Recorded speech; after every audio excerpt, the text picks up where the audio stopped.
তাই স্নান ঘরে ঢুকলাম স্নানের জন্য।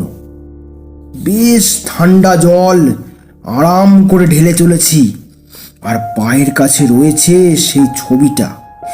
এখন ওটা গা স হয়ে গিয়েছে, না তাকিয়েই স্নান করে চলেছি।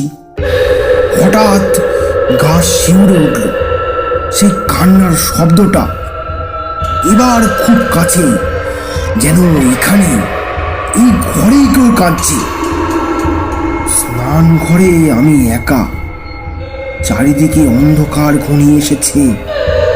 পায়ের কাছে সেই পাথরের মূর্তি, আর বাতাসে করুণ আওয়াজ। বাইরে দরজায় ধাক্কা দিচ্ছে রামদুলাল।